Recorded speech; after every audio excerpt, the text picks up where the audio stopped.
Bengal HS 2025 এর একটা vector থেকে প্রবলেম। তো দেখো এখানে বলা আছে তিনটি একক ভেক্টর আলফা বিটা গামা, যদি alpha plus beta plus gamma vector this is equal to 0 শর্ত সিদ্ধ করে। প্রমাণ করো alpha dot beta plus beta dot gamma plus gamma dot alpha this is equal to -3/2। উপরন্তু পরীক্ষা করে দেখো যে গামা ভেক্টরটি আলফা ও বিটা ভেক্টর দ্বয়ের উপর লম্ব হওয়া সম্ভব কিনা। নাম্বার ডিভিশন হচ্ছে 3+2। তো দেখো এখানে প্রথম ক্লু হচ্ছে কি তিনটি একক ভেক্টর। তো একক ভেক্টর মানে আমরা কি জানি, একক ভেক্টর মানে হচ্ছে আমরা প্রথমে লিখব যে যেহেতু alpha vector beta vector and gamma vector তিনটি একক ভেক্টর, তিনটি একক ভেক্টর,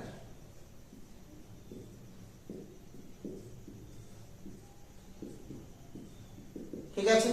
অতএব mod alpha vector modulus of alpha vector this is equal to 1 and this is equal to modulus of beta vector and this is equal to modulus of gamma vector। তিনটে ভেক্টরের modulus হচ্ছে 1 যেহেতু একক vector.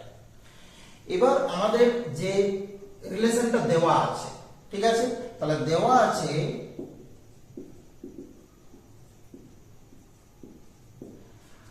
Alpha vector plus beta vector plus gamma vector, এখান থেকে আমরা 0 যেটা দেওয়া আছে।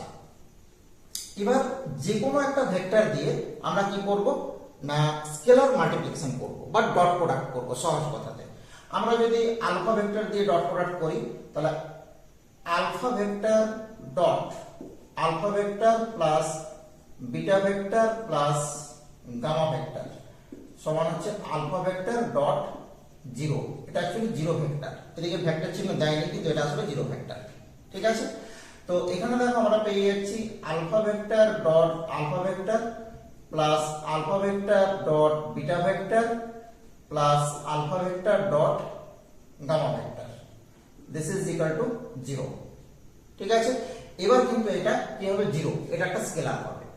তো আমরা কি জানি যে ডেফিনেশন হচ্ছে দেখো mod alpha vector square this is equal to আমরা জানি alpha dot alpha from the definition of dot product।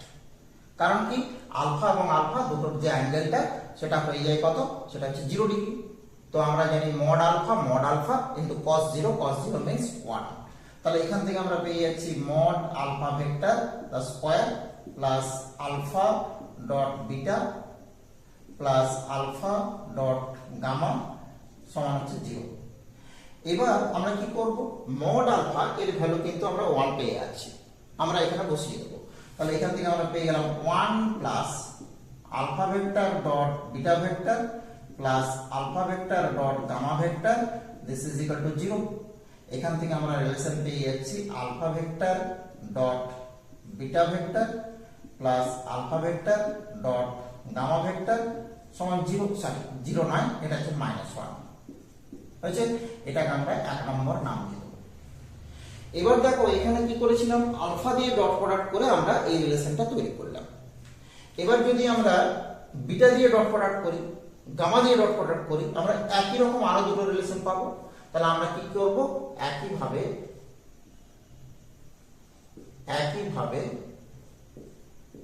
পাওয়া যায় দুটো রিলেশন পাবো। আমরা লিখে দিচ্ছি alpha vector dot beta vector plus beta vector dot gamma vector সমান হচ্ছে -1 এবং আমরা কি পাবো beta vector dot gamma vector plus alpha vector dot gamma vector সমান -1। এটাকে আমরা নিয়ে নেব 2 নম্বর, এটাকে নিয়ে দিচ্ছি আমরা 3 নম্বর। এবার আমরা কি করব 1 2 3 এই তিনটে যে তিনটে রিলেশনকে আমরা অ্যাড করে নেব। তাহলে এবার কি করব 1 প্লাস 2 প্লাস 3 করে পাই। তো আমরা যদি লক্ষ্য করি যে এই যে 1 প্লাস 2 প্লাস 3 তিনটাকে করলে দেখো আলফা ডট বিটা আমরা কিন্তু দুটো জায়গাতে পাবো, বিটা ডট গামা দুটো জায়গাতে পাবো এন্ড আলফা ডট গামা এটাও কিন্তু দুটো জায়গাতে পাবো। তার মানে 2 ইন্টু আমরা পেয়ে যাচ্ছি alpha dot beta plus beta dot gamma plus gamma dot alpha বা আলফা ডট গামা। আমরা জানি যে আলফা ডট গামা আর গামা ডট আলফা একই হয়, because dot product is commutative, তাই তো? তাহলে এটা হচ্ছে -3। এবার এখান থেকে আমরা প্রমাণ পেয়ে গেলাম alpha dot beta plus beta dot gamma plus gamma dot alpha this is equal to -3/2। এখান থেকে আমরা একটা প্রমাণ পেয়ে গেলাম, আমরা লিখে ফেলবো এখানে প্রুফ। এবার এটা হচ্ছে প্রথম পার্ট, মানে 3 নম্বরের পার্টটা। এবার আমরা সেকেন্ড পার্টে চলে আসবো। সেকেন্ড পার্টে কি বলছে আরেকবার দেখে নিচ্ছি।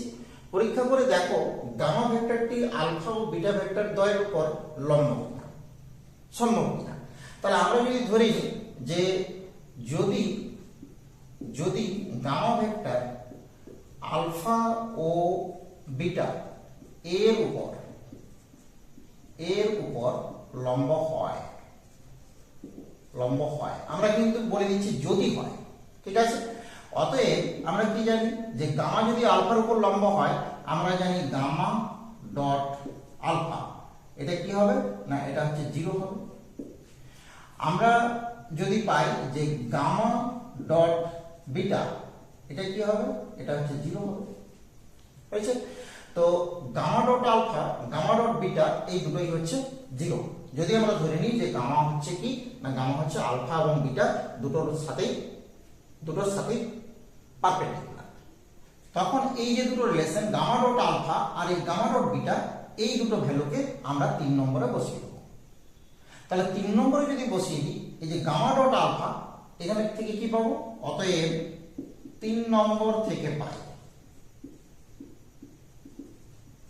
কি পাবো, গামা ডট আলফা বা আলফা ডট গামা একই কথা, এটা হচ্ছে 0, সেকেন্ড টার্মটা 0 হয়ে গেল।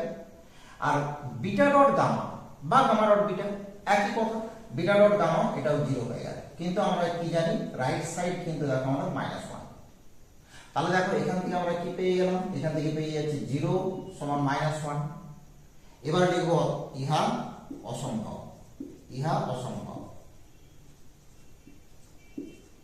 হয়েছে? ব্যাস, তাহলে যখন আমরা দেখলাম যে একটা অসম্ভব রেজাল্ট এখান থেকে আমরা পেয়ে গেলাম যে 0 সমান -1, তার মানে কি বলবো, অতএব গামা ভেক্টরটি আলফা ও বিটা ভেক্টর দ্বয়ের উপর লম্ব হওয়া সম্ভব না।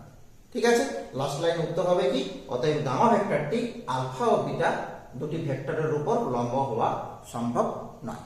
ব্যাস, 2 নম্বর পেয়ে যাব। বোঝা গেছে? খুব সহজ একটা প্রবলেম ভেক্টর থেকে। Thank you for watching.